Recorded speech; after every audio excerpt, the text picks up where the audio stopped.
Hörmətli xanım sədr, hörmətli millət vəkilləri, hər bir ölkədə ən vacib problemlərdən biri ictimai nəqliyyatın fəaliyyətinin necə tənzimlənməsi problemidir. Sevindiricidir ki, ötən günlərdə ölkə prezidenti Gəncədə Bakubas MMC-nin böyük bir avtoparkını açdı, modern avtobuslar, modern nəqliyyat vasitələrinin təminatını gördük və bu olduqca Gəncə kimi böyük bir şəhərdə ictimai nəqliyyat probleminin həllində önəmli rol oynayacaqdır.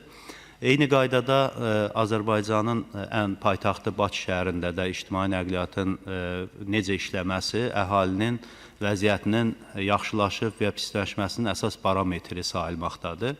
Bu günlərdə metroda da qiymətlərin artması, təbii ki, indi iqtisadi cəhətdən bunlar hamısı əsaslandırıla bilər, amma başqa yerlərdə bu qiymətlər artanda mütləq imtiyazlı təbəqənin hansı formada bundan yararlanacağı mütləq qeyd olunur. Bizdə isə tələbələrin, şəhid ailələrinin, övladlarının, ayrı-ayrı az təminatlı insanların, Down autizm xəstəsi olan uşaqların, müalicəyə gedənlərin və bunların hansı formada daşınacağı, bunların gəlir səviyyəsi onsuz da artmır. Hansısa bir imtiyazlı təbəqənin müəyyən kartlarla təmin olunması məsələsi hələ də problem olaraq qalır.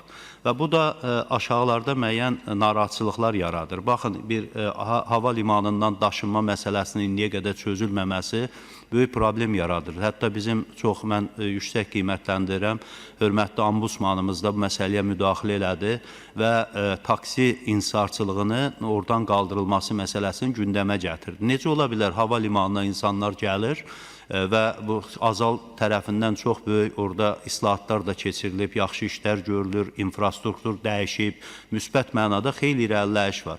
Amma bir daşınma məsələsi ölkənin imici üçün problemə çevrilir. Adam alternativ yoxdur.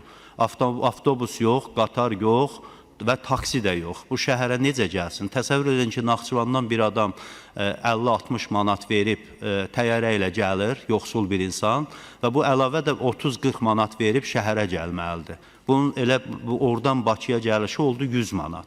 Eləcə də xarici turistlərə də bu aiddir və bu ölkənin imici üçün çox vacibdir. Ona görə də məsələn Türkiyədə bələdiyyə avtobuslarında təqaüdçülərin heç biri vəsait ödəmir. Kart verilir, çünki təqaüdçünün əlavə gəliri yoxdur və onlar bundan imtiyaz olaraq istifadə edirlər. Bizdə hələ təqaüdçülərin adını biz bu siyahıya salmırıq. Amma bütövlükdə nəhayət ki, biz ictimai nəqliyyatın vətəndaşa xidmət eləyən bir modelə gətirilməsini əvvəl-axır təmin eləməliyik.